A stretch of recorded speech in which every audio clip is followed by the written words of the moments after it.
TruthSeekah and/or its affiliates are not responsible for any strange phenomena that may occur during or after listening to this podcast, which may include the following: heightened senses of awareness, psychic abilities, UFO sightings, alien contact, time loss, out-of-body experiences, ringing in the ears, ESP, lucid dreaming, increased synchronicities, astral projection, telepathy, stronger intuition, levitation, miraculous healings, and/or remote viewing.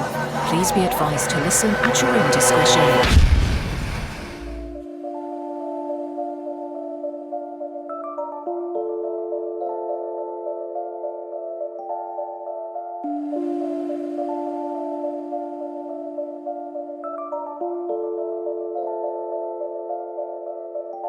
Won't you come and take me away? I just wanna be with you. Won't you come and take me away? To a place to walk on troubled seas, faith to stand when I don't believe. I just wanna be with you. Won't you come and take me away? I just wanna be with you. Won't you come? You are now locked into the TruthSeekah podcast. Gargoyles! Psychics! Everything's ungodly! Dark savage! Streaming live at TruthSeekah.com. She's not a Christian! Give it up, y'all. Your portal to the paranormal, esoteric, and all things spiritual. She's tampering in dark-sided stuff! And now, your host, TruthSeekah.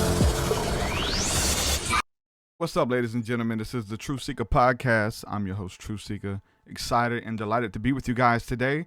Got a beautiful conversation planned for you. We're going to be talking about all things spirituality, how that we can capture our dreams, how that we can see that vision that's within us, that's been there ever since we was a child. How can we bring it into manifestation? How can we walk in that dream life that we see that in our dreams, that person that sometimes seemingly haunts us, that it seems so far away, but we want to create it. We want to bring it into the now moment. We're going to talk about that, how to do that. I'm doing it. My guest has done it. We know about the law of attraction. We know about mental and spiritual alchemy. We're going to be talking about something that's even new to me, something called the Stockdale paradox. What is that? How do we get into it? So my guest today is Jazzy Ellis. We'll jump into that conversation here in a minute. I want to thank everybody who is supporting my work over there on Patreon. Patreon.com/TruthSeekah. If you would like to come on board and support what I'm bringing to the table, the podcast, my music, you get access to my entire discography. You get access to the Thursday night School of the Mystic sessions, which is the community aspect to the podcast and what we're bringing to the table here. So give a quick shout out to the latest patrons. We have Jonathan Santiago. Brother, thank you for coming aboard. Shannon Lewis and Austin Bruce. Thank you guys so much for believing in what I'm creating and bringing to the table and supporting it. I couldn't do it without you. Thank you guys. Patreon.com/TruthSeekah. So I think we've worked out the bugs. My guest today, again, Jazzy Ellis. How are you, my friend? Can you hear me? I'm great, and I'm so happy to hear you. Thank you for welcoming me on the show. Really cool, really cool. Thank you for being here. Just to kind of set the scene a little bit, my wife and daughter went to MobaCon, which is like a Comic Con for Mobile, Alabama.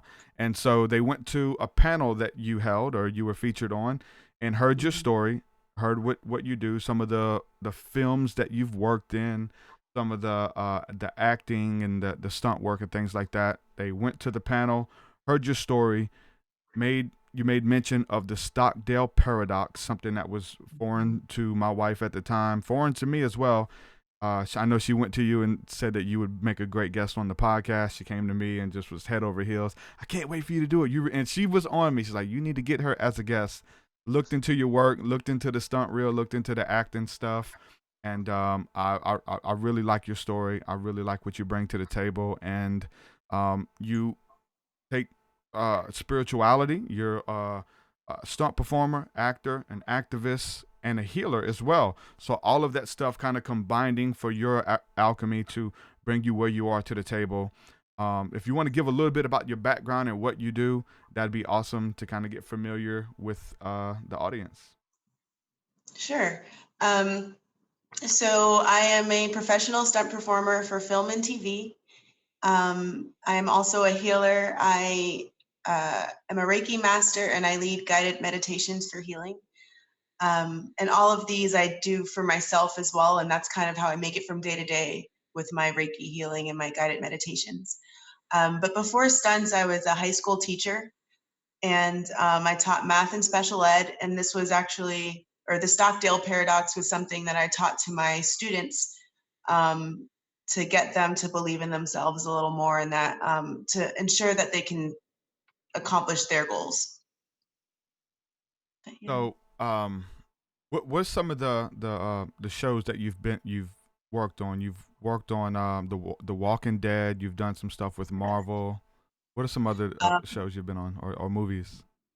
The Marvel shows I've done, Avengers, Infinity Wars. I was a Jabari warrior on that film. I was in Luke Cage season 2, which comes out, is it today or tomorrow? Comes out tomorrow on Netflix.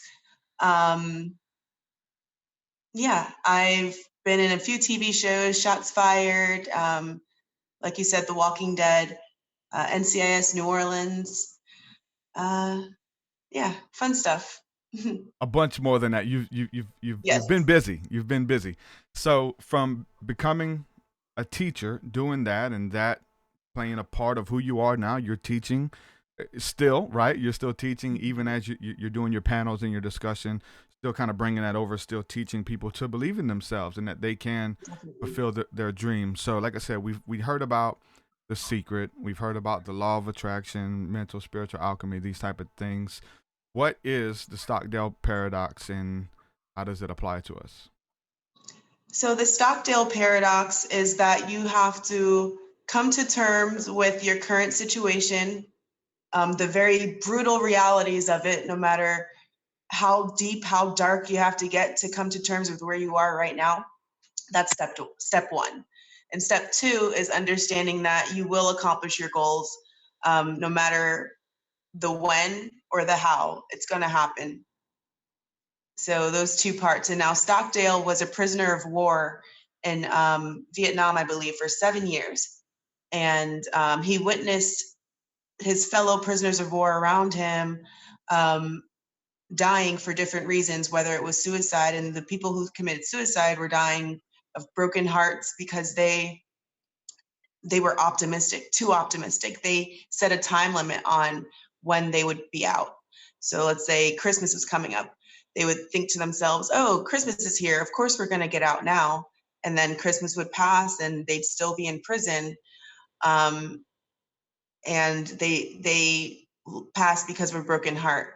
And now pessimists, they would think, oh, I'm never going to get out. And so let's just end it now. And Stockdale, he thought, I don't know when I'll get out, but I know I'll be free eventually. And so he just kept the faith. He accepted the brutal realities of his situation, that yes, he was a prisoner of war. He had to do what these captors made him do. And then 7 years later, he was free. And not a lot of his fellow prisoners made it out, but he did, because he kept the faith and he understood where he was at the time. Very similar to my story, especially using the term prisoner. I got to a place in my journey, in my profession. I was a truck driver for over 10 years, and eventually that cab of that truck started feeling like a cage, like a prison. Like, man, I'm stuck for 17 hours a day sometimes, operating, doing this, building someone else's dream. And that's okay if that's what you want to do with your life, and you're good with that. But for me, I felt like I had some deeper calling. There was things that I knew that I was supposed to be doing that I didn't have the time to do it. While I was in that cab, I would listen to podcasts. I would listen to inspirational teachers who are living out their dream, being authentic in every aspect of who they are, and creating the life that they wanted for themselves. And that stuff, it created within me. I talk about being envious. Like I was envious, but in a good way. Like if you see somebody, like your good deeds, your lifestyle should be envious. People should look at this and say, you know what, I want what that person wants, but not to be a hater, but to be envious. Like, you know what, I'm going to live my best life, and I'm not going to settle until this vision and dream that I have comes to light. And people get to a place where it begins to taunt them. Like literally your dreams are taunting you because they seem so far out of grasp. And I guess like the Stockdale paradox, freedom was taunting him. You'll never be free. Oh, your family's forgot about you, and you're gonna die here, just like the person next to you or is has died. And it's weird. I always relate stuff back to the scriptures, and there's a scripture that says, even though like 1,000 shall fall at my right, 10,000 at my left, like no harm pretty much shall come to my dwelling. And even though people are dying all around me, I'm not going to be a statistic. I'm going to rise above. And if you believe that, it's more than just believing it. It's more than just a secret of envisioning it or speaking it out and creating it. That's part of it. But it's, I talked about walking it out, building it, creating it. You use the term fighting for it. You have to fight for what you believe in and kind of prove that that's what you really want. Is you want to talk a little bit about fighting for your dream and fighting for your goal, or what that looks like? Definitely. So for me, that looks like listing out everything that I don't have going on right? So in terms of the Stockdale paradox, that would be the brutal reality of your current situation. So for me, before stunts, my current situation was I was a high school teacher, working 120 hours a week as a math and special ed teacher. I had a caseload of over 40 kids. The state law said I shouldn't have had more than 25. Each of my classrooms was 35 kids. State law said I couldn't have more than, I think the special education number was 15 at the time. So I was overworked in every way possible. And again, I wasn't working towards my dreams, although I'm very happy to have shared what I had to share with my students. It just wasn't the path that I thought I would be on at the time. So it was coming to terms with that. Like, okay, this is what I'm doing now. Now I'm a high school teacher. I'm working 120 hours a week for someone else and not for myself. I wasn't taking care of myself. My health was going, like, I had lost so much weight because I didn't have time to eat. Like, so many things were going wrong. And I'm like, okay, this is what I don't want my life to be right now. So what is it that I do want, and how am I going to fight for that? So what I wanted was to be a stunt performer. I know that sounds crazy because I was a high school teacher. I'm like, okay, I want to do stunts for a living. But I talked to my principal. I was just like, hey, can I have a few days off just to go work on this film set, and I'll be back? Like, of course, like thinking about it now, it sounded absolutely insane to even ask that question. Yeah. But she said yes. She said, of course, you've been working crazy hard. Your numbers are high. Your kids are testing high. Go do it. See how you like it. Tell me about it when you get back. And I loved it. I fell in love with it. And I went back and I told her how much I loved it. And I was just like, I don't know if I can keep teaching if that's the path that I feel like I should be on.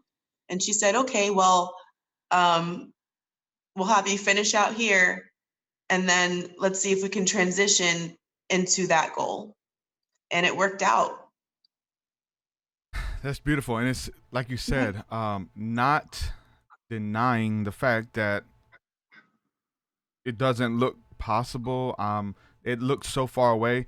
It was insane. Like I started before we went live, I was telling you a little bit about wanting to become a healer, and that just looked, I don't feel like, or even doing a podcast or what I'm doing now, bring it to the table. There was so many things against me. I have done shows in the past. Every other word was like it. I hate listening to myself. I still even don't like to listen to myself. But there was all these things. I have to learn how to speak, and then I want to do guided meditations. How are you going to do guided meditations and you're a rapper? You sound, you have broken English and things like this. And how are you going to do this? So all of these things is like, there's no way.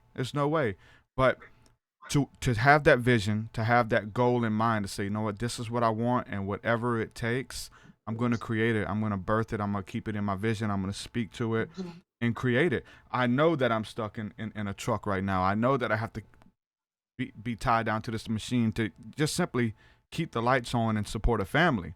Um, I've even heard people say when talking about your dreams, now this is something too, because now I don't want to throw the person under the bus, but it's somebody that we both know told a friend of mine that you had your shot. Okay, now it's time for your children. It's time for you to invest in your children. You may be tied down to that truck. You may be tied down to that job. You had your shot. Now you have to prepare your kids for their shot. And it's like that's Everyone that has that their voice in own the life, their background, own man, path. you know? Yeah. Go ahead. I'm sorry. Everyone has their own life, their own path, and I feel like yeah, kids and the family is one goal, but everyone has so many other goals that they want to lead, and it shouldn't stop just because they're helping their kids get to their goals. Yeah, someone said that, and it was very encouraging. It was very discouraging even to hear that, because it comes in like while you're trying to rationalize with your inner self, that inner child, letting that person come back. Hey, you can live, or hey, it's time. You know, I'm grown now. I'm getting older. Like I need to, focus on the other things. And I remember sitting in my truck crying because that dream was so, like, even after I had a float tank experience, psilocybin encounter, been reading The Alchemist, all of these things which are a concoction to push you over the edge to obtain your dreams. Sitting in my truck crying, waiting on a customer to open.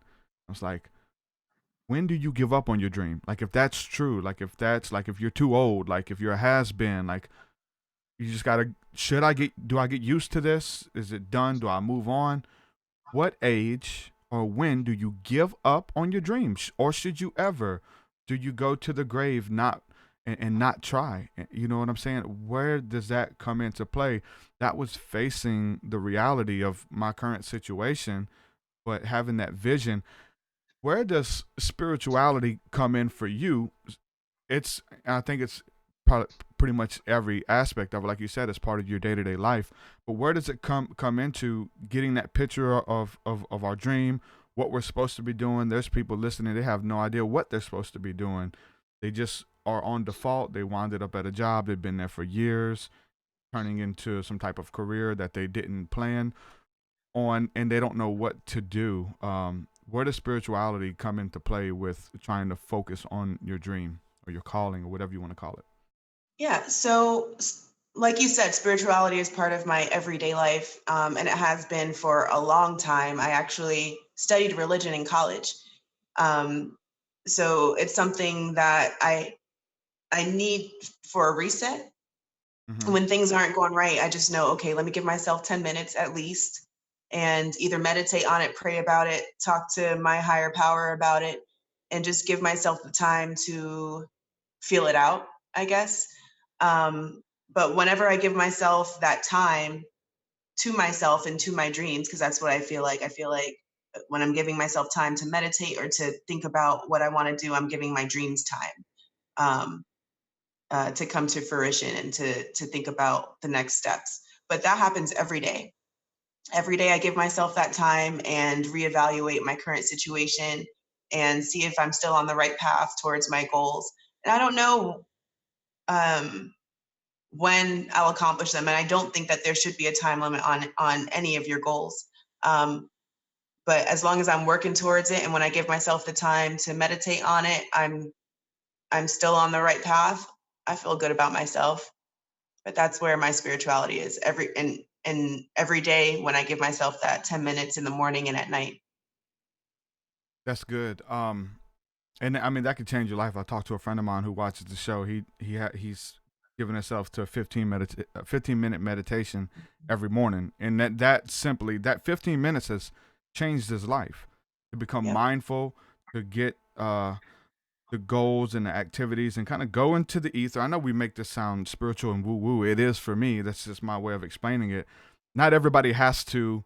I mean, people are living out their dreams and living out and doing what they were sent here to do without the help of this type of stuff. Maybe it comes into play by default for them. Maybe they are doing things, they just word it differently. But for me, it's always been about going into the dream state through meditation, through prayer, and finding that vision for myself and finding ways to pull it out of this imaginary realm, this person that exists in your mind that you want to create, and pulling it out. And it's one thing to be mindful, but it's about remaining mindful and not letting anything pull you out of that. Going back to when you should give up on your dream, there's Never, never. never. Go ahead and cut it off right there. Hold on, wait. There is no win. I'm 34. Um, a, even in hip hop, it's a young man's game for the most part. They laugh at has been rappers or whatever. I'm just now starting to make a lot of noise as far as people finding out who I am and things like that. And just now, I'm 34 years old. And I'm just now doing what I was sent here to do. All of it's been the part of the mission. All of it was used, and all of it was, I was at the perfect place at the perfect time. None of it was wasted time. I don't believe in that. But a lot of people are applying these spiritual principles that you're talking about. We mentioned all these terms, and they're doing it in their 50s, 60s, 70s. They're getting this new vigor, this new enthusiasm for life, and they're going back at 70 years old and doing what they always wanted to do their whole life, and they're able to create it and bring it into this existence. So as far as those who feel like they should give up, those who feel like they should, just focus on the kids or whatever the case is, what would you say to that? Is there encouragement? They have to fight for it? What would you say to that? So for me as a daughter, I am inspired by my mom, who went back to college in her 50s, and she recently graduated with her master's degree in nursing. And like, she didn't have to. She had a great job, but she wanted to learn more for herself. And just me being an adult and looking at my mom going after her own dreams, and like, that's inspiring to me, because I'm like, okay, when I get to that age, I can still do things that I didn't think I could do, or that I thought time would have run out for me for.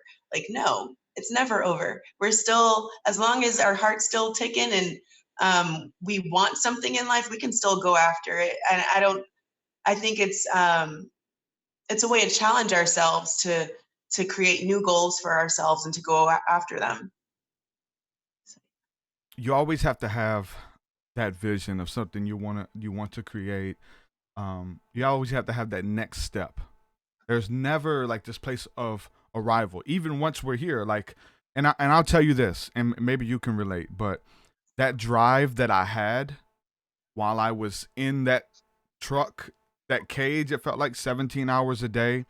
Like, I'm wishing, like, what if I had 17 hours to work on music? What if I had 17 hours to devote to a podcast? And it ate me alive. It's like, how do I do that? But that it created a drive within me. Like, that passion is like, okay, I'm gonna work. I'm almost a year into this now, doing this full time. The drive has changed. I'm not in that truck anymore. I'm having to learn how to stay motivated now that I'm on this side. New vision. The Bible says that where there is no vision, the people perish. Where there is no vision, the people cast off all restraint. We got to have a vision. We got to have that next move. We got to have a vision board. Like, what do we want to do? How do we get to the next level as far as reaching people once we're there? How does that work for you? Have you felt that? Because, like, I know the feelings in you're not in a classroom anymore. You're on sets. You got this big list of movies and films that you've worked on. How does that change, and how do you stay motivated, or do you not have to worry about it anymore? Like, how does that look for you? So the crazy thing is, when I started, I was just like, okay, in the next 5 years, I'll be doubling 2 actresses a year and I'll be happy. Well, I reached that goal within 2 years, and then I was doubling at least 2 actresses a month. So, I mean, I surpassed my goal, and then I was just like, okay, now what? But every time you have to ask yourself, now what? You just need to up the ante a little bit, okay? Create new goals. And so now I'm upping my stunt skills to be able to do new things, and I'm working on those skills every day. and I'm still trying to stay on top of my original goal, which is to double now as many actresses as I can. But I'm moving into writing and producing. So as you accomplish one goal, you just made room for another. Now, how do you stay on top of those goals? Is it something that you write them down? I know it's like writing down Yeah. your goal, your dream, your vision. They say just by simply writing it down, I think you're 80% more likely to fulfill or achieve that goal by just writing it down, doing that. Yep. Because otherwise it's just a dream. It's just a dream, and you're just going to keep dreaming it, and it's going to stay a dream. It's never going to be a goal that you accomplish. You have to write it down, or at least say it to somebody. Give yourself some accountability to make it concrete. And for me, I spend at least 5 minutes in the morning. I try to at night as well, but definitely in the morning. I write down my goals. I write down my fears, because I have to confront those fears. My fears are part of my brutal reality in terms of the Stockdale paradox. So I write down my fears. I work through them. Like, why am I thinking that about myself? Or why do I have doubts in that area? And I work through those, and I get to it. I get to my goals. But just journaling. Yeah, it's so powerful writing it down, speaking it out, creating it. There's also another scripture that says it says to get the vision, write it down, make it plain. Like there's precepts to do this stuff. The ancients did it. They created it. They had a vision. It's easy to forget.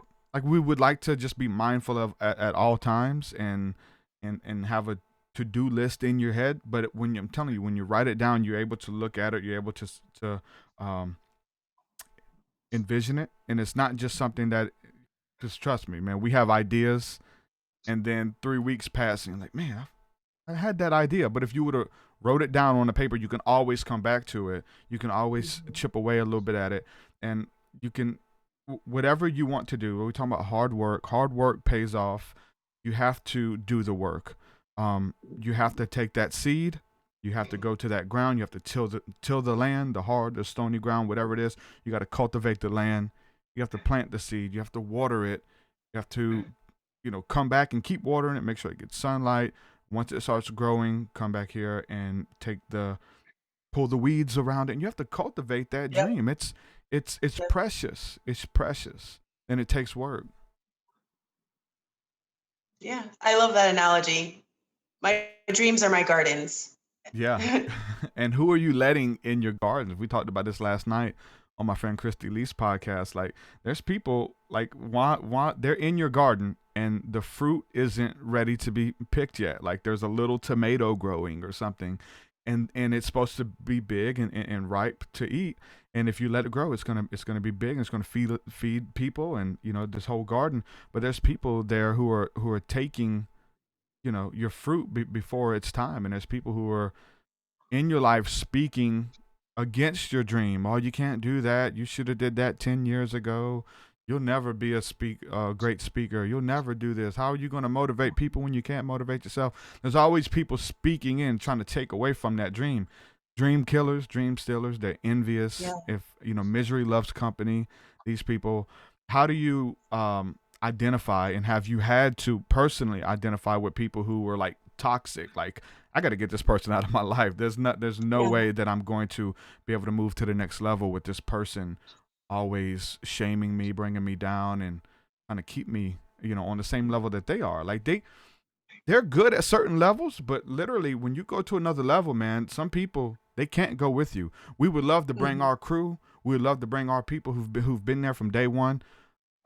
Because if I eat, we all eat. My people, like, not everyone is ready to go with you. Yeah. Not everyone is ready. But also, when people shine, or when people dim their own light to shine negativity on you, it's because they're going through their own thing. Or anything that they say negatively, that's what they're dealing with. Anything that we're focused on in life, that's what we're going to be talking about. And if we're talking negatively to other people, that's probably how we talk to ourselves too. And so when I do have negative associates or friends or even family, I try to acknowledge where that negativity is coming from. And if I can do something about it, I do. If what I can do doesn't help the situation, then I do separate myself, because I can't be surrounded by that when I'm on a different path or a more positive path. I've been to those dark places, and I don't want to return to them. I don't. I will help you come out of those places, but if you don't want to come with me, I can't force you. So that's how I feel about that. Yeah, getting the negative people out of your life, the toxic people, people who bring you down, dealing with them. But then again, on the opposite spectrum, how do we find people that complement what we're doing? How do we find those Right. people who have the same goals in mind? You know what I'm saying? How do we keep those people or attract those people into our lives? The people who can help us get to that next level. This is something that you do really well with your podcast and with your music. I think by sharing our message with the world, we're automatically going to find the people that are meant to be with us. People are going to hear our message and they're going to latch on to us. And those people are our tribe. So for me, by going out and teaching the world what I have to teach at different panels or on this podcast, or everything I'm saying today with you, I also say at work. Like when I get downtime at work and I'm talking to my coworkers, the cast and crew of different sets, this is what we're talking about. We're talking about how to achieve more goals, how to bring each other more light in life. And just by sharing your own personal message and your own personal story, you're going to find your tribe. Now, what about um, not those people who are after the same things that you are, and they want to be a motivational speaker, they want to be a stunt double, they want to be an actor, an activist, a healer. Like there's those people who are with us. Trust me, like our vibe attracts our tribe. Those people are all around us. I have a lot of people who want to do broadcasting. They want to do their own podcast. They want to be rappers. Like everything that I'm doing, like they see I do it well, and they come to me. So those people are naturally going to come. What about? Because I'm having a little trouble, but I know the trouble is there to show me that I need to work on it, and if I'm going to go to the next levels, I need this. What about the people in our lives that we need to complement our weaknesses? Like if I'm surrounded by 50 motivational speakers, like that's one thing. What about the people who are able to do the things that I can't do? So, and I'll put this out there, and I'm going to create this by just even putting it out there right now, just by speaking it. I need people to help me edit my podcast down and create snippets from segments out the podcast. I don't have the time to go back and listen and reiterate and mix down, and like I need that in my life. So I'm putting that out there. Anybody listening, reach out to me if you want to help me create snippets. There's that. I need help with that. I can't do it. How do we attract those people into our lives who are able to complement our weaknesses? Like whether it's I don't know if you're your own agent or you have an agent who gets you on jobs and sends out emails and handles that kind of stuff. Like there are people who here to assist us and help us do things that we can't do. I have a good friend of mine, Christy Lee. She does what I do. She's a psychic healer, has her own show. She has no idea how to build a website. She has no idea how to create graphics or even where to start, video editing, promotion. I do all that for her. Like I'm that person for her in her business and her calling. But how do we do that? Do we just simply speak it out? Do we look for it? What would you say to that? I say step one is realizing that you need help in whatever area that you need help in. And then, yeah, just putting it out there.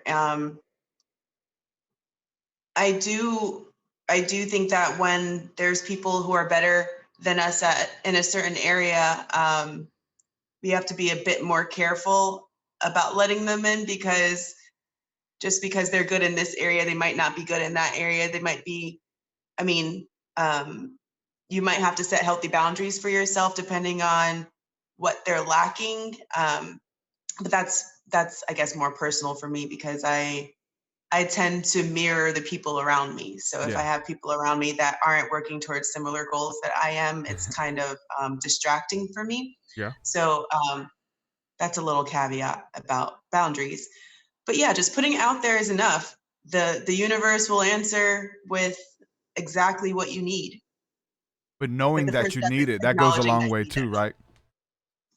Actually knowing that you need it, because everybody wants to be, or you would like to try to do as much as you can and be the one-stop shop. Like, I'm going to market it, I'm going to promote it, I'm going to be this, and it'd be awesome if you could do that. But eventually, like, you're doing this stuff when you should be creating your art. Like, a little bit of it over the years has become my art. I've had to learn how to do everything, like literally record the music, do the album artwork, do the promo material, shoot the video, edit the video, promote the video. And there's like all these stages I've learned how to do myself. But it'd be super beautiful if I could just work on the music, give it to a team, they promote it, like, and you have to actually market yourself. We want to try to do it all, but to understand that, look, I need to see what my weaknesses are, Right. and maybe hire a videographer, maybe hire an agent who's going to send these emails out for me, or get me on podcasts, or get me on shows and do this kind of marketing side for me. Like, those people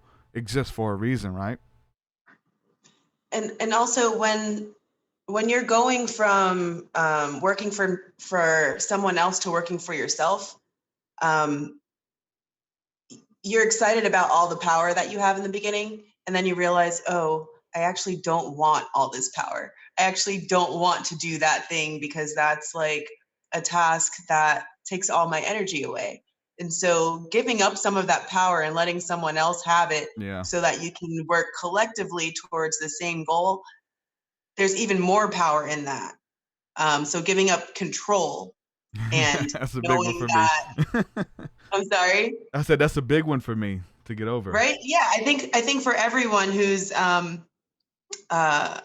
out working towards their own personal goals, like giving up control and sharing power with someone else towards that same goal, like that's a big step.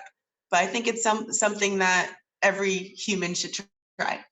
Yeah. I've created this platform with the podcast and my music, literally, by networking. And there's power in numbers. There's power in connecting with people. And I've had guests on who are like have massive followings, and I'll have them on and they'll tweet the show out, and instantly I got thousands of views instantly. And now I have people who are able to resonate with my work because they heard this, because I was on their show or featured on their album, or they're on my album. The same way with this, what we're doing right now. There's people in the comment section now saying they absolutely adore your story and adore you. They want more info on you. So you know what I'm saying? So that's what it's about, networking and working together, and not being afraid to share the limelight or the platform. Yeah.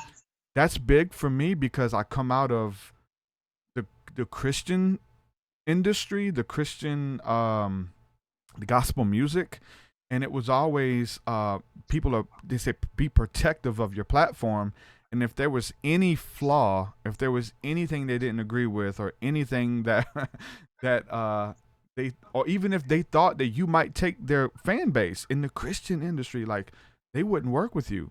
They're that protective. And then I've just kind of, what had helped me have an awakening was to be able to work with people of other faiths and people who had lack of faith, maybe from Christianity, and find out, like, hey, these people, like, religion really can be something that binds people and holds them back, is what the Latin word means, religio. But to understand that, look, networking has done wonders. It's beautiful. I've built everything through that. You need people. Yes. And obviously, We're social beings. and you're gonna rely on people. I mean, I've watched some of your reels that have been put together. You didn't edit those, after you've done an acting role or whatever. You relied on that person's magic, on that person's skill set, to edit those clips to the best of their ability and make you shine, right? You relied on that, and that's part of it. It's finding those people who can make you shine, and being able to, but you made them shine too.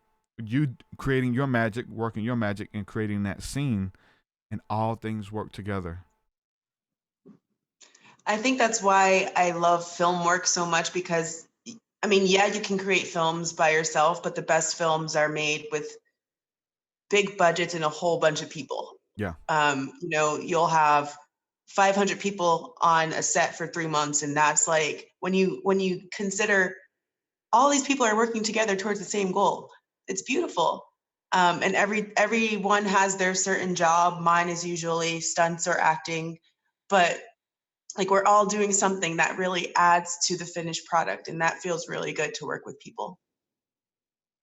Yeah, my problem is there because I've studied it all and I'm pretty good at it all. I want to have creative control, and it maybe to a flaw moving forward, definitely to a flaw moving forward, but it's got me to where I am today as far as like I want to shoot the video and I want to be in the video. You can't do both. Like I can't shoot the video and be a act a role in the video or be the performer in the video.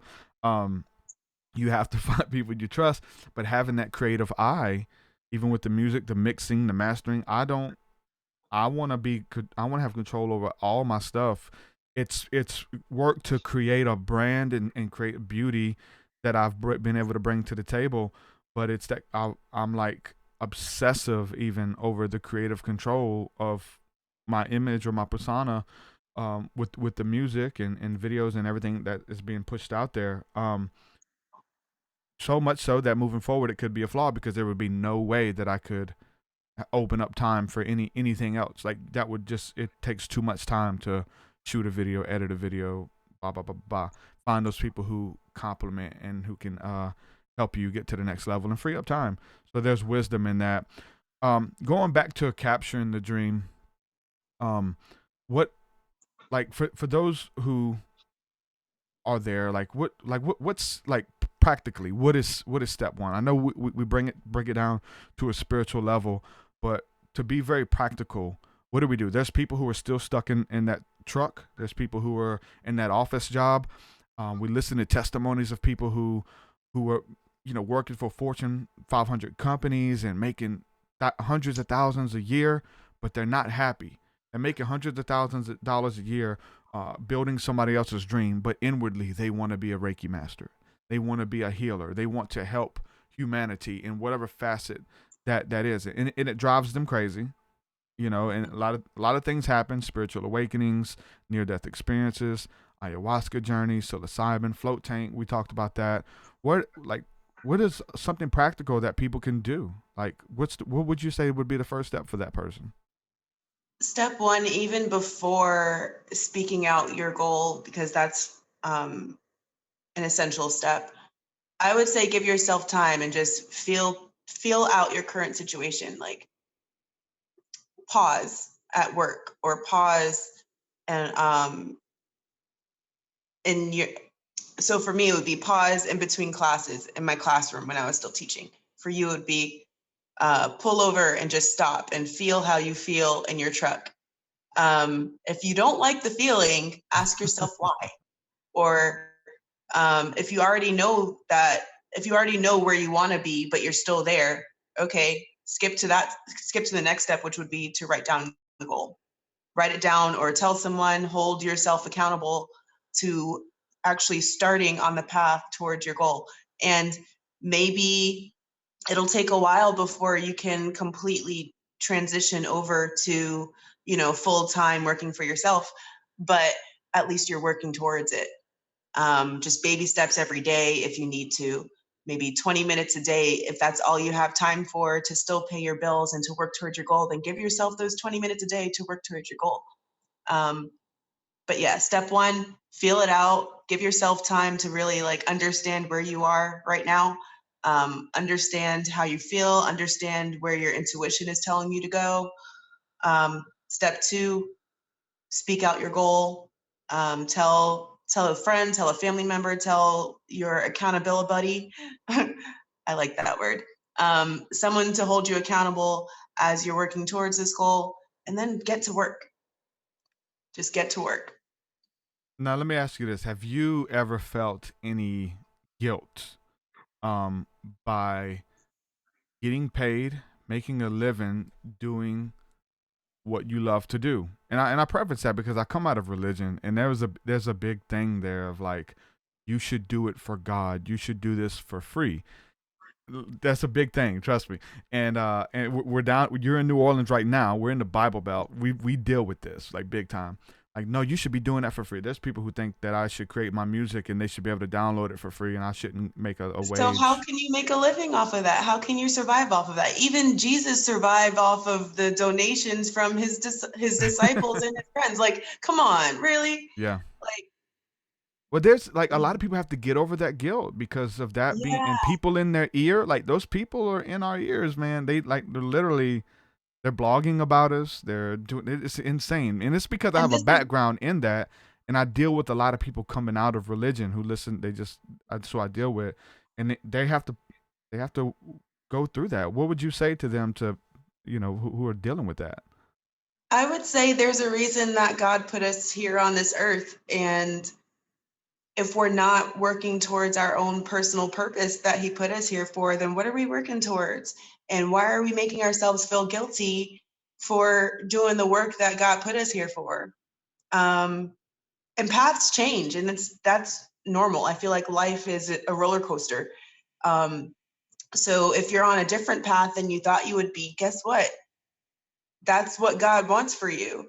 And I think that everyone should be able to make a working living off of their own dreams. That's that's the weird thing, and I'm still blown away. I'm still blown away that people, because I love creating music. Like, people pay you for what you love to do. I feel like that should be everybody's goal. Like, I really Yes. do feel like everybody has that ability. I don't feel like you should be a slave for your wage, no matter what, whatever point you're at in life. That you shouldn't feel tied down or feel broken and beat up and like your dreams have passed you. I think that we all have the ability to go back. Now we have to do the work.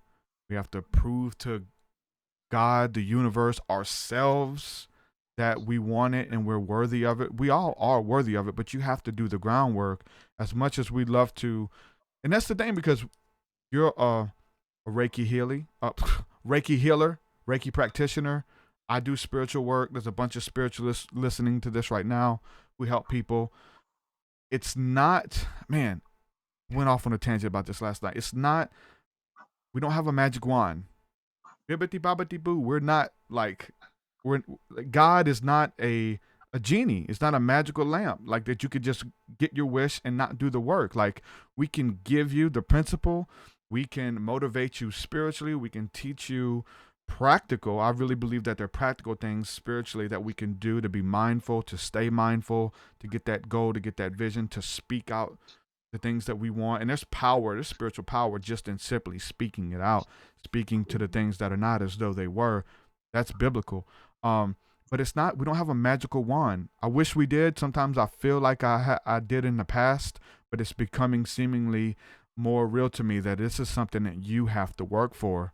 You really do. I wish I can give you the wisdom, and it would be an overnight success.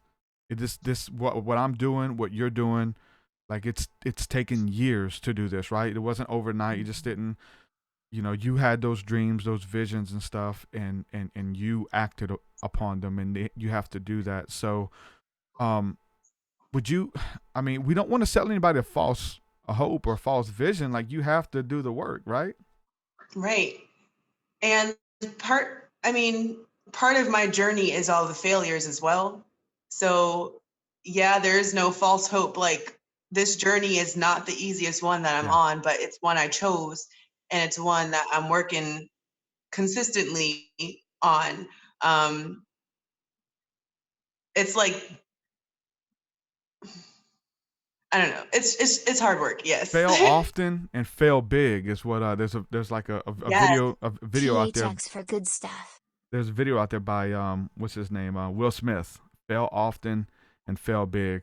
And I love those people who are giving back. Love what you're doing. You're giving back. You know what I'm saying? Like, I've reached it, and I'm not trying to hold it to myself. I'm trying to share it. Like, these are practical ways that you can create the life that you want for yourself. I love listening to the people who do that and who bring the spiritual aspect. I listen to like Denzel Washington, Will Smith, Oprah, a lot of those people who are like, look, it's spiritual, but it's practical too, and you have to do Right. both. Like, learning from your failures is huge. Like you have to. If you don't learn from the past, you're just gonna recreate it, and you're gonna be stuck in that Over and cycle over. unless you learn the lessons that the universe or God is trying to teach you there. But also learning from the mistakes of others, right? You see other people trying to do it and they're doing it this way and it's not working.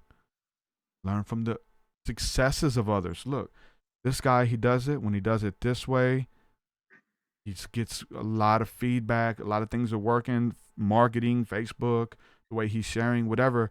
Learn from that. Take it, make it your own. You know what I'm saying? It's working. And that's the beauty of the alchemy of it all. Is using everything to get you to that step, that next level that you want to be for your life. And it's for everyone, but you have to prove that you want it. I want to hear about your sensory deprivation tank experience, because I mentioned it before we went live, and you're in New Orleans right now, and you said your first experience was at NOLA float tanks, which I'm good friends with the owner, Spencer Fossier, and I've been there several times, and that particular place came up in my story many times, and I'm doing what I'm doing today because of a float tank encounter with psilocybin. What was your encounter? Is it just relaxing?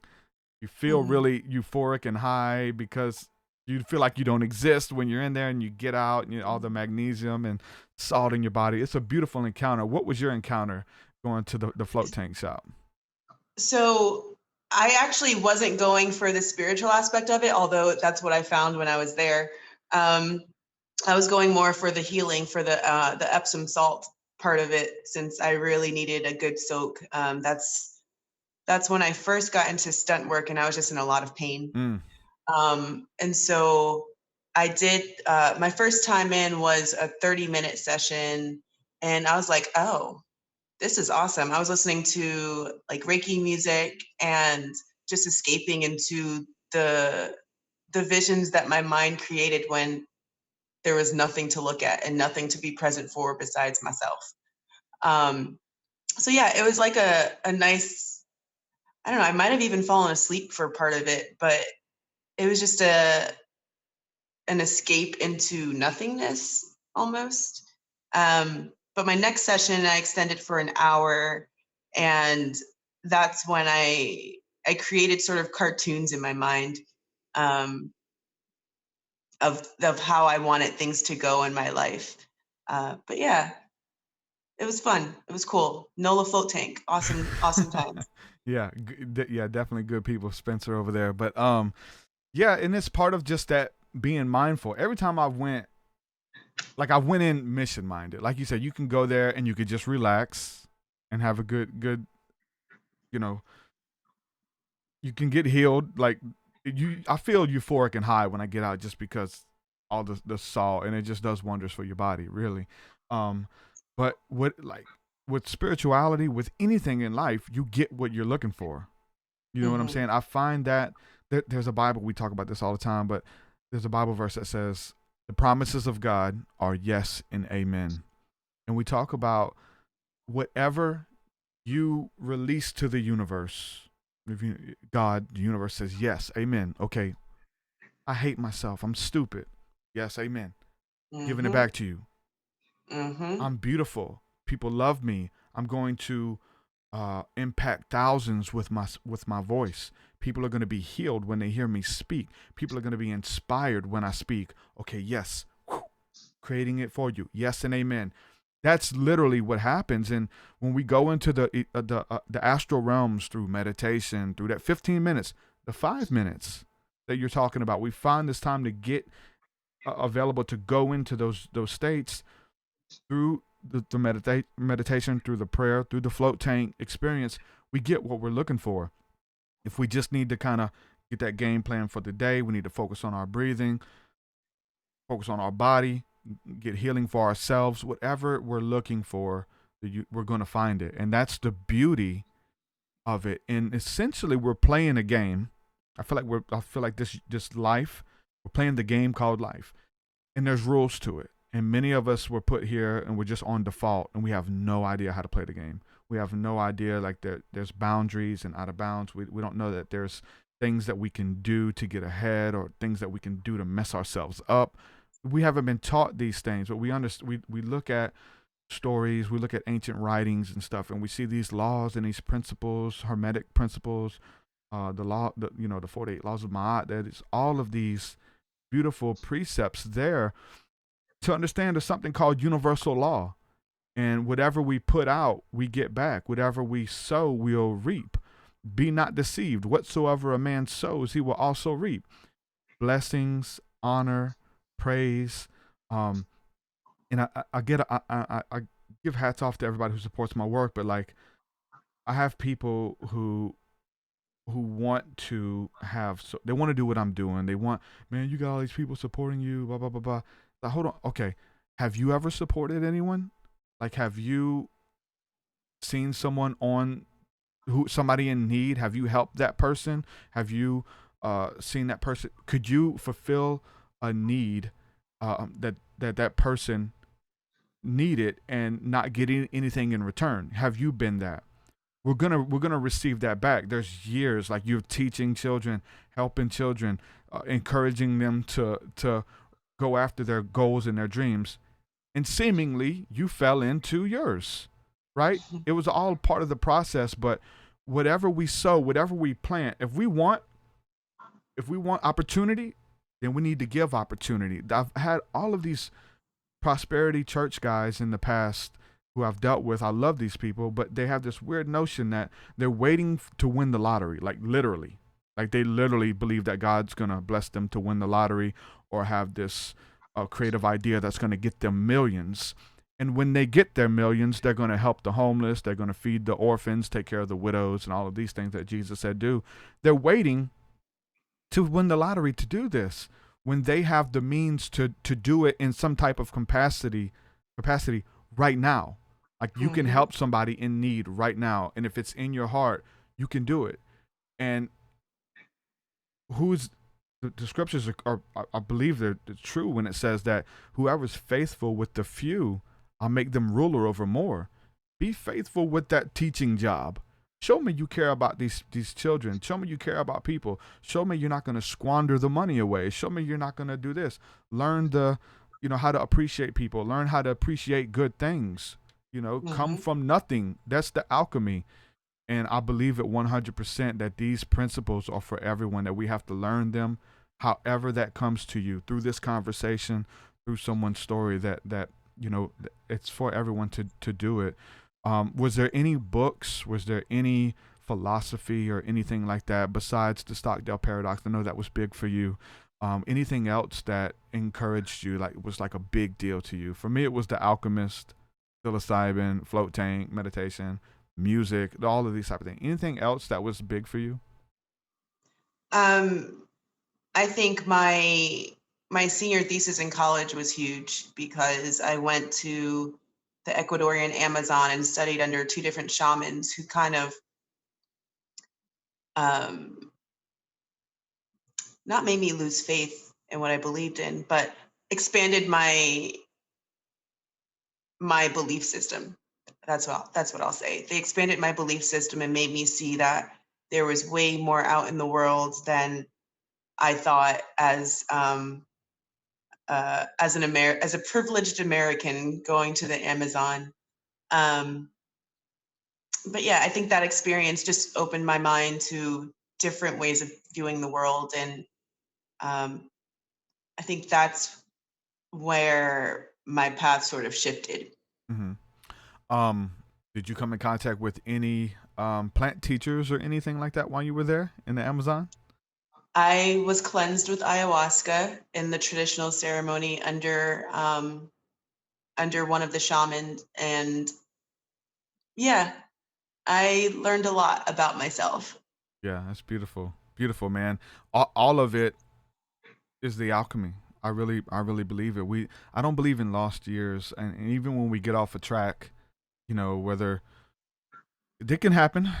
You can be walking in your dream, walking in your call, and everything's beautiful. You're blown away, and then one thing happened, and then you're like, "Wow, what did I do?" And then, like that person seems so far away. Like, man, I was doing it. it can happen, and I was doing it, but we fall off, and we have to find our way back to that, and seemingly do the things that got us there again, and do it with the right motive, and right intentions and stuff. And we still get discouraged, right? I mean, that's still, you have to deal with that. We're not exempt. We're not privileged. You know what I'm saying? Like, it's really practical things, and walking out your calling, and walking out your dream. Before we go, what would be something that you would say to that person who feels like giving up, who feels like um they don't even know if they have a dream? What would you say to those people about recapturing that dream and not giving up, even though it looks like hell around them, it looks like abuse around them, it looks like judgment around them? What would you say to that person to encourage them? I would say you can always change your situation. I've been in countless awful situations in my life, but I always held on to the fact that that was temporary. That's a temporary situation, and that's just something I needed to learn at the time. Um, it's never the end. Whether you're going through something good or something bad, like, your situation can always change, Yeah. and just putting that little effort in for yourself, and not just for money, um, not just for what you think of as a good life, but just truly for yourself, listening to yourself, being intuitive, like trusting that you know what you want, and listening to yourself. Um, you'll get to where you need to be. And don't put a time limit on it, but you'll get to where you need to be. Having an attitude of gratitude, I think, is big, right? In every Well, level, every level. And when I was in that truck, like, I would pull over, or I would drive, and I would look at the grass and be like, man, I would love to lay down in that grass, but I can't. You're seeing all these things that you can't do, but you have to pull yourself back. Like, I would let it torture me, and I think for good reason a little bit. It lit a fire within me that I don't want to be tortured. I'm going after this thing. But mhm. I have to bring things into perspective, and approach it with gratitude, like everything, because okay, I'm here for a reason. Like, I'm complaining about something that I prayed for. You know what I'm saying? At some point, I was at a worse job, right? Literally, I was at very degrading jobs that that were part of my alchemy. Um, I've been there, and I've prayed for a better job. I've sought God for a better job, and I got it. And this was a lot better. My truck driving job that turned into a prison, only because I wasn't supposed. Like, I was. It was that level of going to the next level, that transitioning phase. It was coming. Um, but we have to have an attitude of gratitude for everything.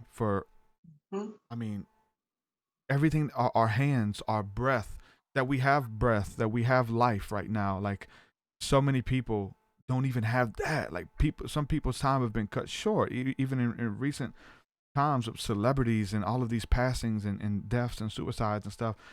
We have that breath within our lungs to create the same breath that God breathed in to create everything. That same pneuma, the spirit, we have that. We have that power to create. So to be thankful for everything, whatever it is. If all you have is that breath, be thankful for that breath, man, and start there with that attitude of gratitude, because you're gonna need it. You never graduate from gratitude, man. Jazzy, thank you for coming on the show. Thanks so much for having me. Go ahead and share your links, man. If it's social media, I know you have a nice Instagram. If people want to follow your work, follow you, check out what you do, what you have to offer, those type of things. Go ahead and share your work where people can catch up with you. Yeah, everyone can find me on most social media networks at Jazzy Ellis. That's JAZZYELLIS. If you want to if you want to see some of the work I've done, you can Google me and find my reels, or find links to my website. But yeah, at Jazzy Ellis. Yeah, that's the new term when you finally made it. Man, just Google me, man. Yeah, I'm on all of Oh, it. What do you prefer? Twitter, YouTube, Instagram? Google me, man. I'm on all of it. Good stuff. Jazzy, hey, I appreciate this talk. Thank you so much for coming on and sharing your story with the listeners. And it's very encouraging. Thank you so much. I appreciate you. Thank you. So great talking with you. All right, my friend. I'll send you this interview and everything once it's processed over. Okay. Thanks so much. Jazzy Ellis, ladies and gentlemen. Great talk. Great talk. Like I said, my wife and daughter went to MobiCon, which is Mobile's Comic Con, and they got to sit. She led a panel, speaking about her story and her experience, and it was just so encouraging to them. And my wife was like on me, get her on the show, get her on the show. Okay, I'll check her out. No, go. You need to do it. Like, set it up. I want to hear it. I want to hear her story. You'll love it. And then she talked about the Stockdale paradox, and talking about how this guy was a prisoner of war and how he didn't let his circumstances affect his future. He didn't let his circumstances affect his outcome. And I want to and I knew that's what it was, the Stockdale paradox, but for some reason when I looked it up to title the show, wanted to bring that to the table, for some reason I typed in the Stockholm syndrome. So you have the Stockdale paradox and the Stockholm syndrome. And it's like the opposite. And it's Stockdale and Stockholm. It's two different things. But Stockdale was a prisoner of war. He didn't let his circumstance speak for his outcome, essentially. He didn't give up. People around him are dying. I'm not going to die. Look, that's on y'all. I'm not dying. I typed in Stockholm syndrome. Stockholm syndrome is like the opposite, because it says Stockholm syndrome is a condition that causes hostages to develop a psychological alliance with their captors as a survival strategy during captivity. These feelings, resulting from a bond formed between captor and captives during an intimate time spent together, they are generally considered irrational in light of the danger or risk endured by the victims. It's like identifying with your captor as a survival instinct or survival mechanism.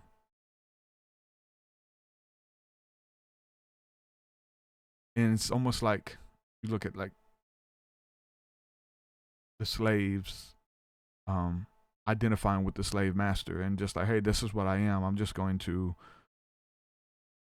get comfortable to survive, like to do anything to survive. And this is talking about being a prisoner. And I find it funny because we're talking about being a prisoner of war. I felt like I literally said that term. I felt like a prisoner in my truck. I felt like I was in a cage, man. And that mentality, people are in relationships. You feel like a prisoner. And how do we get set free? How do we come out of it? How do we obtain the life that we want for ourselves? And I hope that you're not just going to be a hearer of the word, but a doer of the word, and to simply apply these steps and the principles to your life. Because if you're not, you're doing it wrong. I hope that it encourages you. I know that it encourages you. I'm reading the chat. I get the inboxes. Still get the inboxes. I love it. Thank you guys for reaching out and telling me that you love the show and what it's doing for you. It's super encouraging, because I still get the negative stuff, and I still have to deal with those demons and deal with those monsters in whatever form they come. I still deal with them. I'm not exempt. I still have to battle depression and fight it and all of that. You never graduate from that stuff, but it becomes a lot more easier, especially if you know your calling and know what you're supposed to be doing. I spoke about reading this excerpt at the end of a Manly P. Hall book. And I want to read this, guys. This really changed my paradigm about who deserves what, and everyone deserves a perfect life. I've interviewed people that says you deserve a perfect life, and I think that you do. I think you do. I think you deserve to have your dreams fulfilled, whatever those dreams are, but it takes work. And my paradigm shifted because no matter how much I want you to walk in your best life, no matter how much I want you to kick the addiction, to go out there and get that job, to create the life that you want for yourself, I want it for you so much. I want it for you so much because there was a burden there, even when I was at the cusp of my awakening to do what I'm doing now. I would have this, I guess through empathy, being super sensitive, like I would get sad to look at my bosses and my coworkers who were just like, they've been doing this for years. And I had to kind of get over it, but I'd get sad. I'd be like, man, like these people have given up on their dream. Like they're just, by default, you work at this place and you've been here for 40 years. And I don't think that's what you wanted to do when you was a kid. Did you want to work for this company and retire and just, live to survive, and you're on default? And it would play out in their emotions and how they treated people, and you could tell that they were not happy where they were, but they were there by default. But the beautiful thing is, like we talked about, like anybody can do it. There's people in their 50s, 60s, 70s. My friend Christy Lee, she's just turning 50, and she's just now like walking in this beautiful calling, this vision that she's had for herself. She's just now doing it. You don't have to be 50. You can be 20, 17, 30, 34, 70. Christy, my good friend, she has clients who come to her who want to do what she's doing. They're much older than her. And she's working with these people, and they're taking the risk. They're stepping out in faith and creating the life that they want for themselves. It's possible. It's doable. That vision of yourself that you want. I see Jared in the chat. He's talking about working out.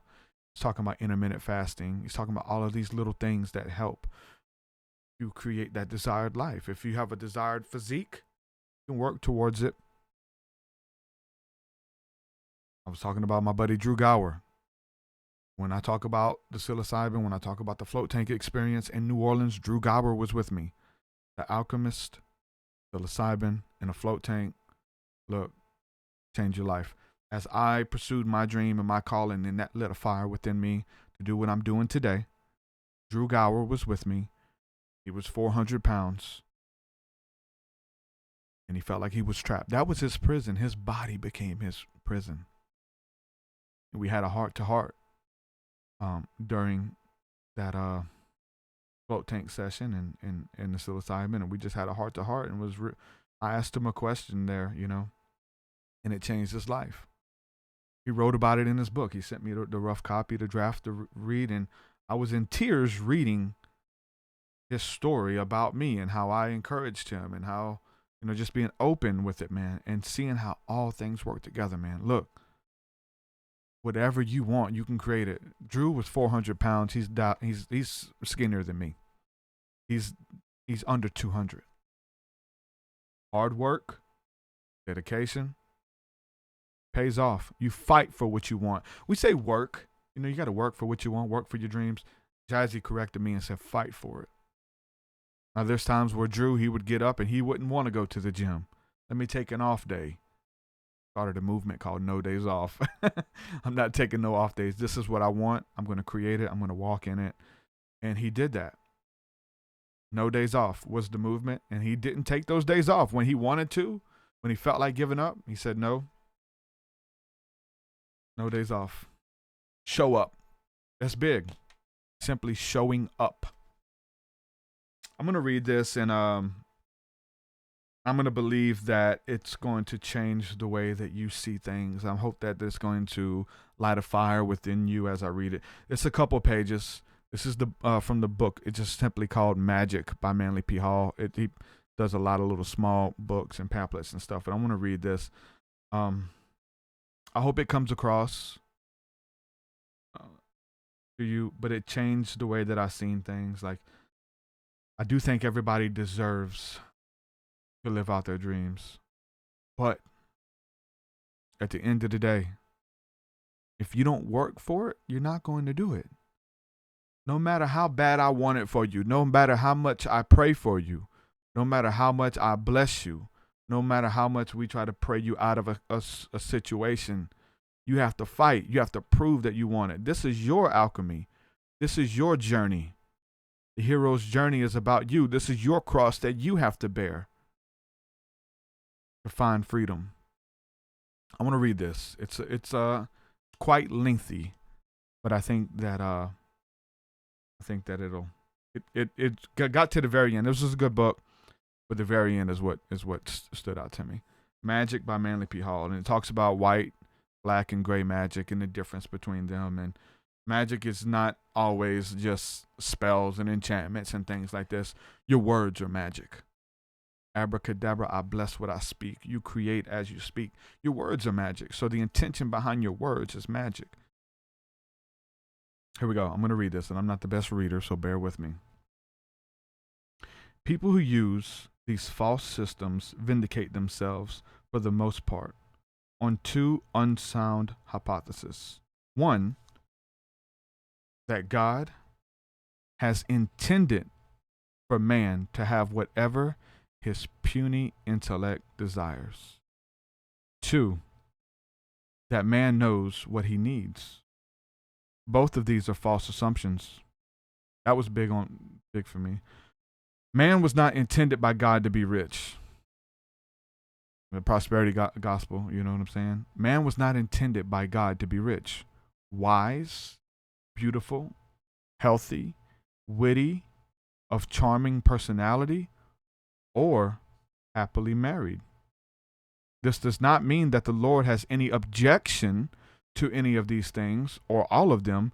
It merely means that if man desires these things, he must go forth, as Adam was directed to, earning his bread by the sweat of his brow and not by the sweat of somebody else's. There's a lot of coattail riders out there, man. If they're not, look, if they're in that, there's people riding with you in the boat, and they're secretly drilling little holes, hoping that you'll float, hoping that you'll sink, hoping that you'll come back to them and get in their boat. The aura of man's consciousness, the aura of man's consciousness is his dwelling place. It is his feudal castle. Though he be driven from his home, from his world, that is his sanctuary, none has a right, for good or ill, to enter that sanctuary other than by the door, any more than one would have a right to enter another one's home by the kitchen window. The door of the sanctuary, in this case, is the physical world, because here all men have the privilege of knowing their opponent. Here, all have an opportunity to struggle against the thing that they do not desire. Jazzy talked about seeing your flaws and your fears and where you'll end up. Like, those fears exist for a reason. They're not real, but they exist. You can learn from them. Here, your brother has the privilege of rejecting your proposition or of accepting it, if such be his pleasure. He may let you into his house or keep you out, as he may see fit. For here, at least, there is one equality. Men may say yes or no, according to their moral dictates, and may have the privilege of defending their integrity with their lives. You may go up to your friend John and say, and this hits home for spiritualists and for healers. You may go up to your friend John and say, I wish you would stop smoking. You ought not to do that. But you have no right, regardless of how virtuous or altruistic your desire may be, to sneak into the brain of John and implant there something which he cannot combat because he does not know that it exists. Any person who does such a thing assumes the responsibility for the life that he has led out of its natural course. Wouldn't we like to pray the addiction away? Wouldn't we just like to pull it off of them? The masters themselves our elder brothers, will enter no man's house unless he is invited. For they accord all creatures the privilege of living their own lives. This is your free will. If an occultist were to break both legs and should ask in whatever way he knows that one of the great healers should mend his left leg, the healer would come, labor with the leg, and go away, even though he knew the right were broken also. He would not touch it, for he has not been given permission to work upon only one. So you have to have permission. And I think that coming to a healer, coming for prayer, coming to God to have to be rid of something, there's a consciousness there that lets you know that there's a problem. But you have to be open before God. You have to be open before your peers to let them know, give them permission. And if you don't give me the permission, we can't work on that spiritually as a healer or the physician. And God is known as the great physician. Wisdom is given to no man until he asks for it. For in nature, every creature is according to the privilege of the unfolding of its own destiny, guarded and protected legitimately by those intelligences placed there by nature for that purpose. Those about us in the world who seek to assume the lives of others are set aside the law of the individual completeness. Always injure and seldom do good. Trying to force your good deeds upon people. It's funny, I remember a story back when I was just really gung-ho young Christian. A buddy of mine, back when he had the dial-up, like 56K modem. If you wanted to download a song, it may take you 5 hours to download a song. And he had Napster or whatever. He was downloading all of this music that I thought was ungodly. And I went and I said, man, you should be listening to that. Oh, I like it. Blah, blah, blah. He had all these excuses. I went in his computer and deleted them all. And I thought I was doing a godly service. And he was pissed. And he wanted to fight me after. He had videos. The videos would literally take 2 days to download back in those days. Stain, Korn, Marilyn Manson, all this kind of stuff. I didn't help him, even though I wanted to. And in my mind, I was doing a virtuous assistance. An aged and wise Chinese once set out to visit a distant place. He sent a messenger ahead to tell the good folks of the house to prepare him no food except rice. But when he had arrived, he found a many-course dinner awaiting him, for the good family felt that they must so honor his presence. The philosopher reproved them, saying, I asked for rice. You have given me fish. I asked for rice. You have given me corn. I asked for rice. You gave me meat. I asked for rice, and you have given me sweets. And among all these things, you have given me no rice. Observing that the family was hurt by the words, the philosopher added, I have lived these many years, and after studying carefully this body which God has given me, I have found that it does flourish nobly upon rice. It was with wisdom that I ordered rice. It was with folly that you insulted me by offering other foods. You say that I am a great philosopher, that I am wiser than all other men, and yet you did not think me wise enough to order my own meal. In the same way, when our brothers ask for rice, we have no right to give him meat because we think he ought to have it. It matters not whether the meat be physical or spiritual, whether the rice be literal or allegorical. No man who is sick should be healed merely because he is ailing. This is deep. Get this. No man who is sick should be healed merely because he is ailing. He should learn the lessons that accompany the disease that he has brought upon himself. To affirm health is foolishness.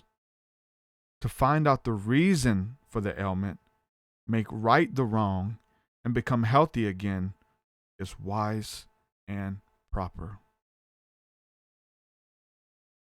To be so moderate, so wise, so thoughtful as not to become sick is still better philosophy. It is black magic of the worst kind to interfere in any way with the individuality and mental independence of any human being. If this individual becomes a menace to society, it may become necessary to incarcerate him for the good of the community. But this does not in any way interfere with the conscious fruition of his mind. Deep. If the incident shows such a one the error of his ways, it is well. But whatever the result, he has been permitted to remain the maker of his own destiny and the captain of his own soul. He is at least living his own life and dying in the way that he chooses. Free will. He has been reasoned with and has failed. He has been scorned pleadings and prayers. All has been done that man can do. Let no one enter the sanctuary, even of the criminal soul, for as his spirit is a part of God, endowed with the inevitable precognition of choice, so the vengeance of God will descend upon him who seeks to steal in and cloud the brain of the influence that divine spark against its own will. Many an individual has played havoc with the laws of nature by not allowing the individual to fulfill his own destiny. I'm giving you the game. I'm giving you the rules. It's up to you. You can't say that you didn't know. Father, forgive them, for they know not what they do. There's grace there. But once you understand, there's still grace, but you have to make the choices yourself. I can't do it for you. Trust me, no matter how much I would love to do it. You have to, this is your journey, man. We cannot always tell why souls come into the world rich or poor. Some to grow strong and survive, others become weak and succumb. But this we do know, that the law of karma directs these things, placing each life where it will best learn the lesson needed for its growth. Some must learn in sickness and in pain, others in laughter and joy. Some must learn to be exalted, others to humble themselves. But all are here to save their souls by the sweat of their brows, to knead the bread of their own existence, even though they must mix it with their own lifeblood. What man of myopic vision dares to ordain health for the sick or illness for the strong? Who dares to say to the poor man, who dares to say this poor man should be rich or this man should be poor? Does he know the reason for his coming? Does he know the virtues and vices which, lying hidden in the past, are invisible because of his present condition? That's good or bad. People love to come to you and say, like, you should do this, or you should be here, or don't do this and don't do that. You wasn't there. Like, you weren't there in those dark hours of learning, in the dark night of the soul. You wasn't there when this was stolen from me, when that person took that from me, and I had to learn how to cope when that was taken. You weren't there. I had to learn how to survive by the sweat of my own brow, by my own feelings, my own insecurities. You weren't there. You haven't heard me. You haven't heard me in my prayer closet. You weren't there with me. You see this side of me. I look healed. I see everything's fine. Everything's going great. Someone said, I talked about this. They said, man, I wish I could sit up and talk to beautiful women on podcast all day. Create it. If that's what you want, you can create it. whatever you think it is, but you don't know what goes into this. I wish it was that easy. You don't know what goes in. This has been years in the making. This has been failure. This has been ridicule. This has been being open with your beliefs and your vision has led to ridicule. Like I went through the dark night by being open and being me. Like I've had the judgments of my peers and the ridicule and not having anyone there who believes in you and everyone hoping you fail and hoping you learn the error of your ways and come back to their way of thinking. Like we've been there, right? Nobody's been in there with you in your prayer closet. Nobody's listened to the hours and study and the schooling and everything that you did to try to build what you're trying to create. Nobody's been there, man. They haven't felt that pain. You did. Does he know the reason for the environment which he dwells, or the urge that have led him to this present state? If not, he should be silent. Don't speak on this stuff, man. If you don't know if you haven't experienced it, don't speak on what somebody else is going through, man. Do not speak on it. Man, this internet is giving so many people platforms to voice their opinion who shouldn't have one, who shouldn't be able to influence people. You're speaking on things that you have no bearing over. You don't know what these people have been through. I see, there was a young man who died as a rapper, XXXTentacion, and he talked about depression. He talked about drugs. He talked about a lot of stuff within his music. And there's people who are like laughing, and they're glad he's dead. Like my close friends are like laughing at the memes. You have to learn empathy, man. That's a son. That's somebody's son. That's somebody who had a voice big enough that if they had compassion and grace given to them, maybe they could have used that platform for something righteous, for something good. People are laughing at the demise of others and say they deserved it. You don't know what these people are going through, man. You have to be able to put yourself in somebody else's shoes, man, and learn while they're there. Have empathy. That's what it is. You have sympathy for people, but have empathy. Put yourselves in their shoes, man, and say, would you like to be the mother and read a meme that says, "I'm glad your son died. He was a menace to society." Come on, man. By this, we do not know mean that the world should be unsympathetic or unready to help. You should be ready to help people. You don't laugh at them and at their demise. We do mean, however, that the help should be given and not forced upon the other. It means we should serve each other, we should help each other, and we should love each other. But we should never try to obtain the whip hand over another or over nature. What right has anyone to believe that man was born into this world to be happy? In the Arabian Nights, it is written, happiness must be earned. Isn't that deep? I thought happiness was given. I thought that God wants us all to be happy and it's our birthright and destiny. I think it is.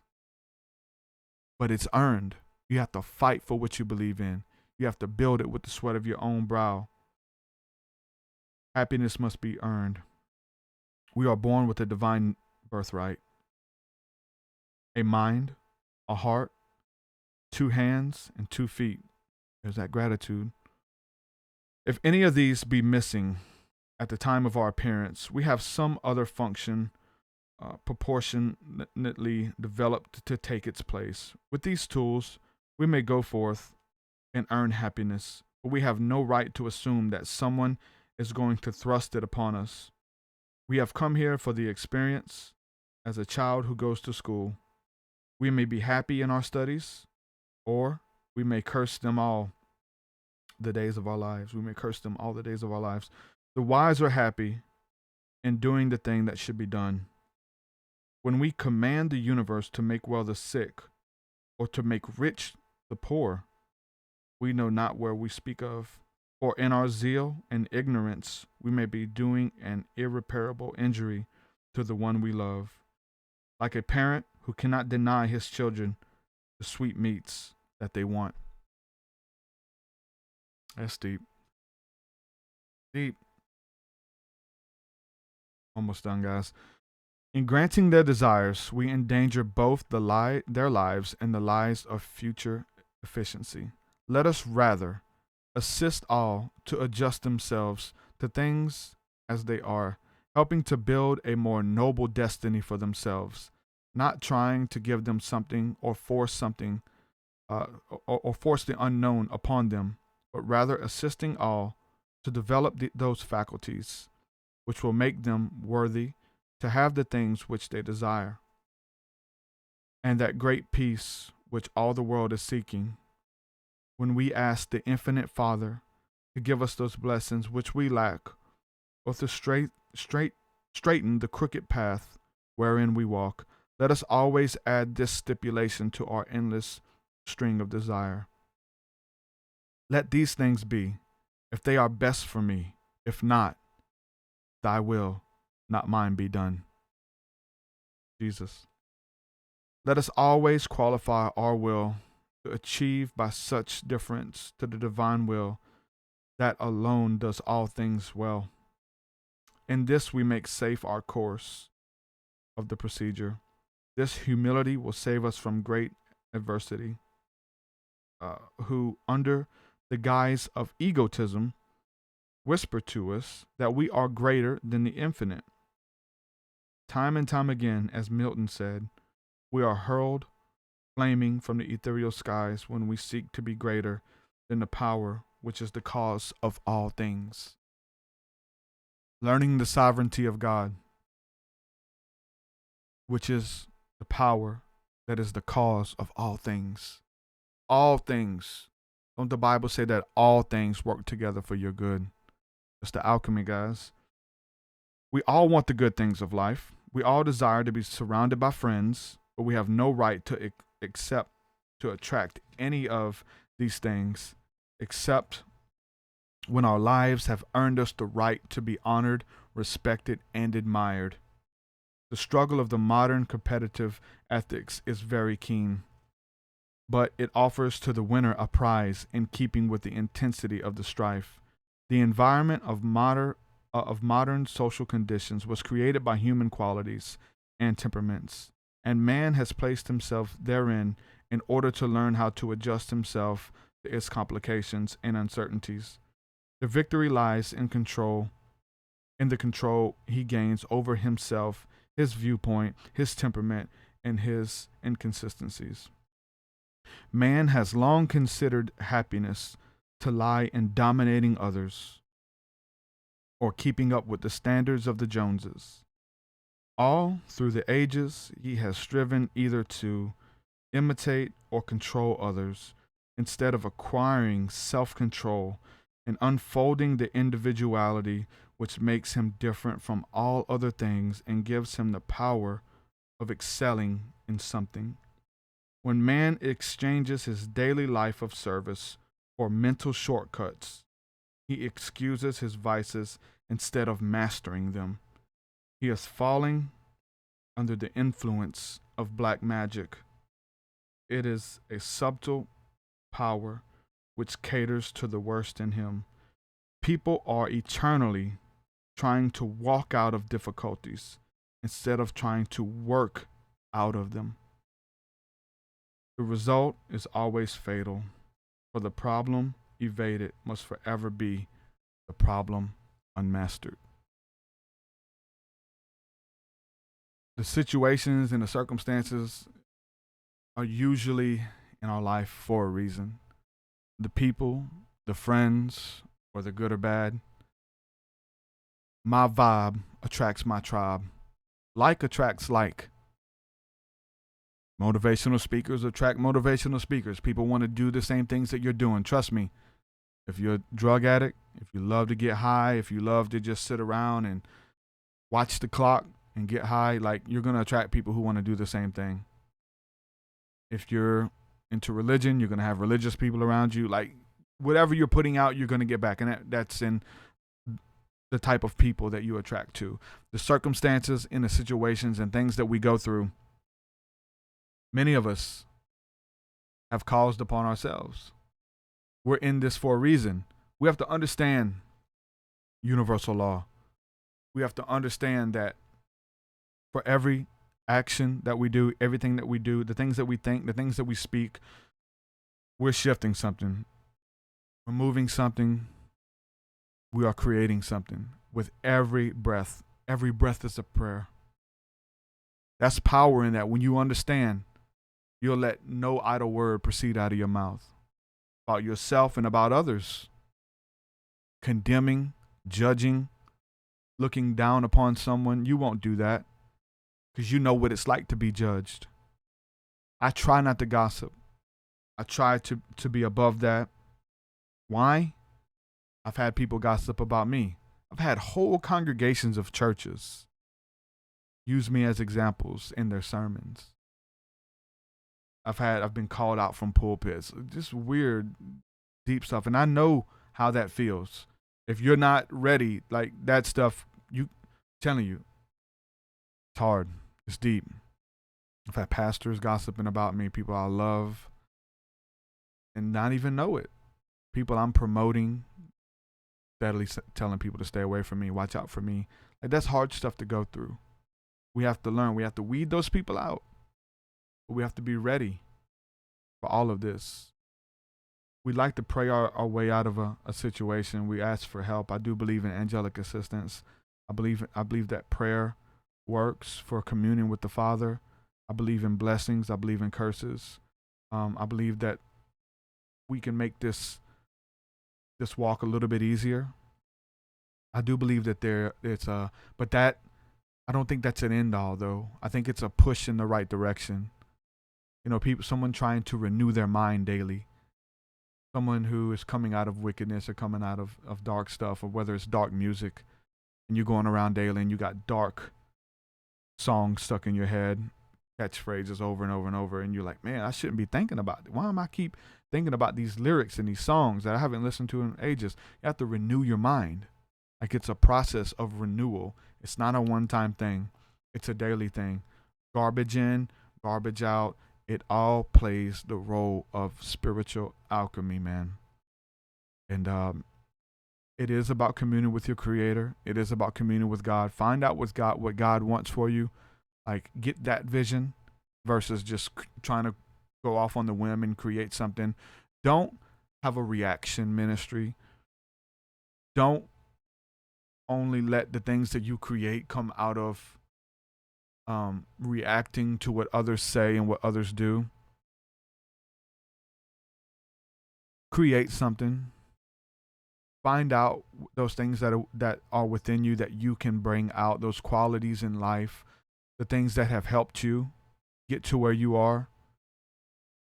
Speak about them.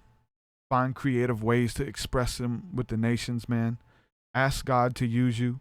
Speak that creativity over your life. Speak that influence out. Tell somebody, help somebody else on their journey. And when the time comes and you need help, it'll be there. When the time comes and you need support financially and you ask for it, it'll be there.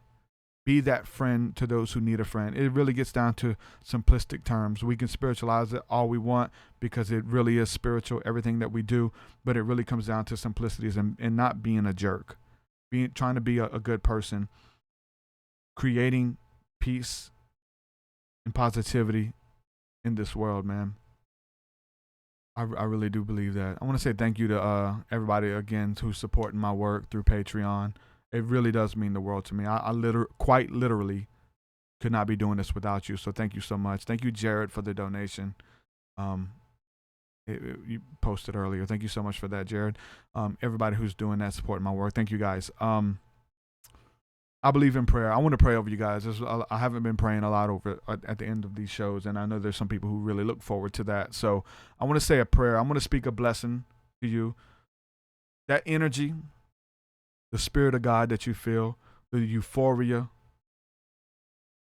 take that, apply it to whatever hurt, to whatever need, to whatever vision you have, and use it to move to the next level.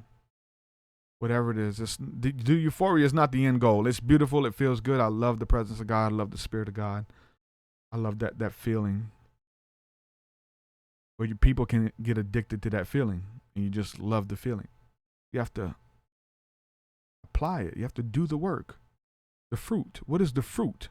Not just about the feeling, but after the feeling. What happens? Once you get up off the floor, you get off the carpet, what happens? Make something of yourselves, guys. Apply these principles. Father God, I thank you for your awesome presence, your power. I thank you for the Holy Spirit, which is the teacher that leads us, teaches us, and guides us into all truth. Whatever it is that we're hearing, whatever it is that we're entertaining, that you're trying to speak to us, God, I just thank you for the Holy Spirit is the one who teaches us and allows us to understand and grasp concepts and leads us into all truth. Whatever we're here for someone listening this long into the podcast, God, I thank you that you'll bless them, God, that they're looking for something, that they resonate with something that's here. I'm asking you right now just to pour out your spirit upon them, give them a fresh touch, a fresh revelation of your love, of your grace. God, I thank you that you make all things new. And there's people who are into new movements. They're into new ideas and theologies and philosophies, and all things are new. But once we kind of been in those things for some time, it becomes stagnant and the newness wears off. God, I thank you that you make all things new, God. I'm asking you to move and do that right now, God. Someone who's just been experiencing grace their whole life, it just begins to feel monotonous. All things new to grace right now. All things new to your spirit right now. Even for me, God, I thank you that you're renewing all things, God. Your presence and your spirit, God. In Jesus' name, touch them, heal them, motivate them. Let them not be victims, but victors. Let their best days be ahead of them to be able to grasp and to work with everything that's been in their life that's around them. Use the things that they have. Find them faithful with the few so that you can make them rulers over more. God, we thank you for your principles. We thank you for your love and your grace. In Jesus' name. Amen.